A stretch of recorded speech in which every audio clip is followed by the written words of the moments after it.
Hello lovers, it's Comrade Azalea Jane, and this is episode 5 of Let's Learn How to Speedrun Half-Life. I'm a noob, slowly transforming into elite and documenting the process. I hope this video is interesting to you, even if you're not a runner. If you are a runner though, please drop a comment and introduce yourself. So, at this point in the series, I'm just sort of laying the groundwork for my run. I'm going through bit by bit, chapter by chapter, with my trusty tutorials by my side, and just sort of getting an idea for the overall rhythm and flow of it. I guess as a musician, it's actually a little bit like learning a new piece, like a big piece, where I just have to take a bunch of time going through, measure by measure, learning the notes, learning how it flows together, learning the form. So, and that's really fun. So, we are waist deep in Blast Pit. Just now, I turned on the power. And now, we need to get over there to turn on the oxygen and the fuel. But we're not going to go through this way. That takes a long time, and it's dangerous. Instead, we can use a grenade boost to get there. So, the basic idea of a grenade boost is that we use the force or the power of an explosion to we use the power of an explosion to augment our speed. Let me just show a simple one where I will just throw a grenade below myself. So you cook the grenade. Whoops, that's not what I meant to do. You cook the grenade for I think 4 seconds, and then you duck jump and press and then let go of attack.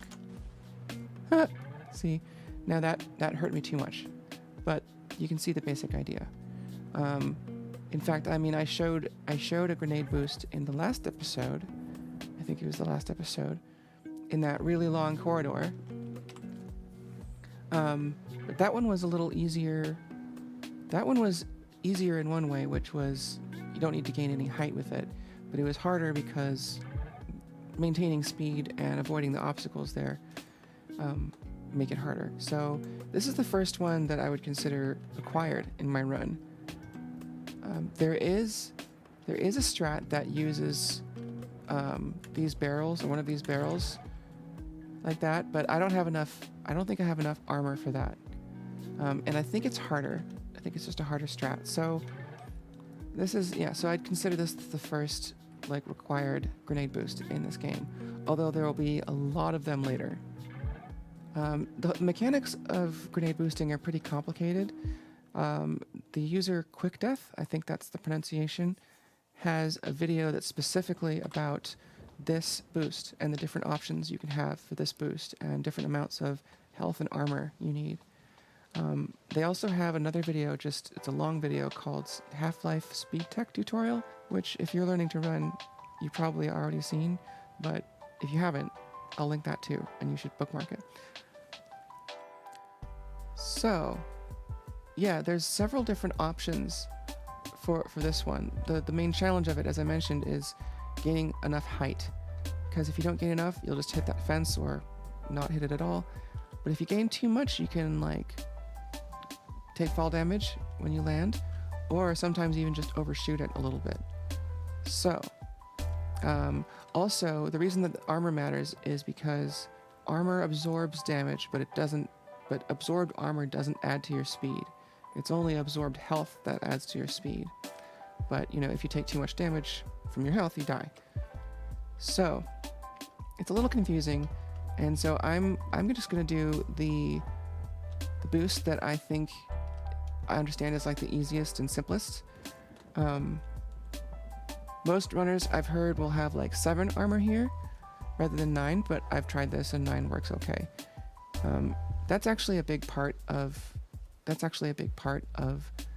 planning your run, is planning for exactly how much health and armor you're going to have, in addition to ammo, of course. All that together is known as resources. So, if you have too much armor here, you won't be able to do the boost. You'll have to reduce your armor somehow, and if you have not enough, you're kind of hosed. So, anyway, I'm going to do this one now. I might have practiced this 100 times yesterday. It was definitely in the dozens. It's been maddeningly inconsistent.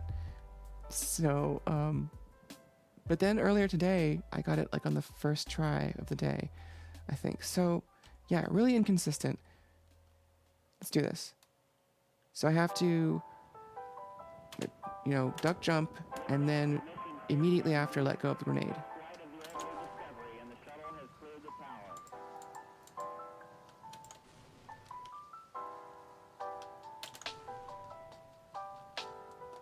There we go. Not bad. That was only a few tries.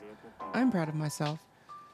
So that's the grenade boost. I won't belabor the point too much, but they're kind of fun. And actually, I think they're really funny too for some reason. There's something about the explosion sound, and I don't know, there's something about it that's just entertaining to me. So I'll just get rid of that. I don't need it. Okay, well, moving on in my exploration of this run and getting used to it, there's a trick you can do here where these two crates have health in them. There's a health pack in there and one in there. But if you destroy this crate and you destroy this crate at the same time, there will be 2 health packs in there because the game registers this crate as having been destroyed twice. Once by whatever destroyed it, and then the other time by the explosive crate. So usually, like, you shoot the explosive crate once, and then you can fire a spread between them. Let's see if that worked. Hey, it worked. You can see the 3 health packs on the side. So a lot of runners will actually, they'll shoot that or do something on the way in because, and then they'll get it on the way out because it's a little faster, I guess. But I'm going at the tortoise's pace through this. So we continue. I have auto jump on and everything. All right. So let's see if I can sort of jump out there and hit the grate and then... Oh, that's pretty good. That didn't work though. So here's how this works. I have to open that up and then fall down and then not land on these lights, but land in the water. That didn't happen that time.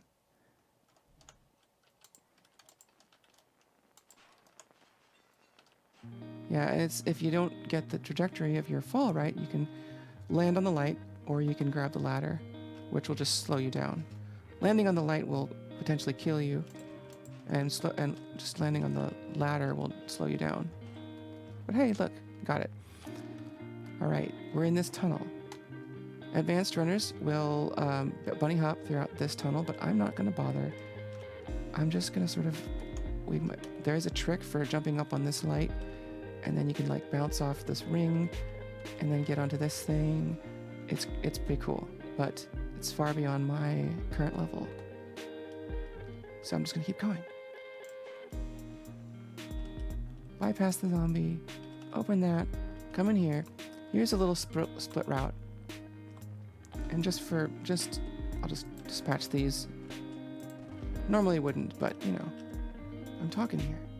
Anyway, if you've played this game before, probably what you've done is you've gone over there and gone down there and gone down there like that. But you can grab ladders and avoid fall damage. So I'm going to aim for that. Advanced runners will aim for that because it's just a bit faster.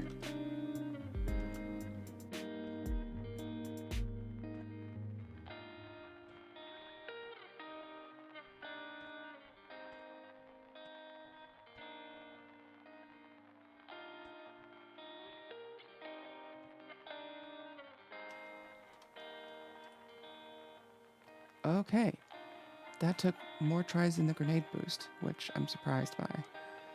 Anyway, continue down.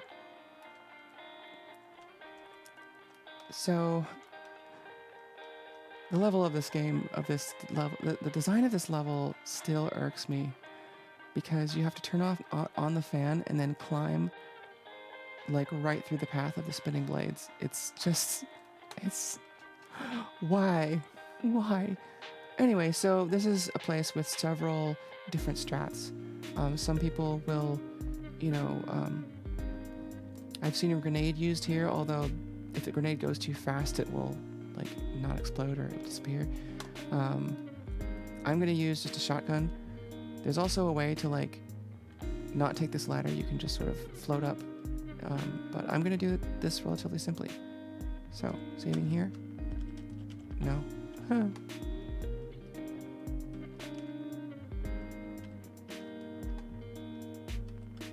And then I'm going to jump off the ladder. That's not what I'm going to do.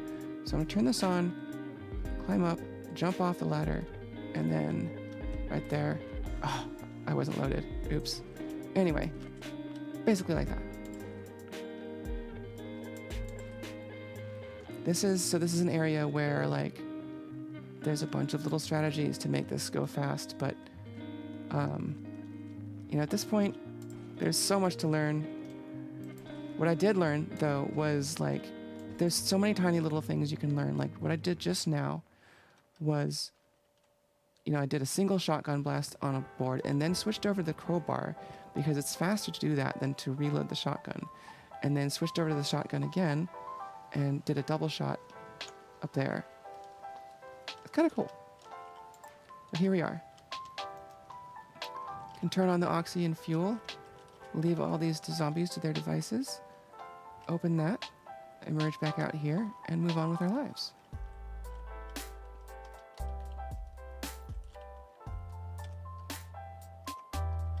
Okay, so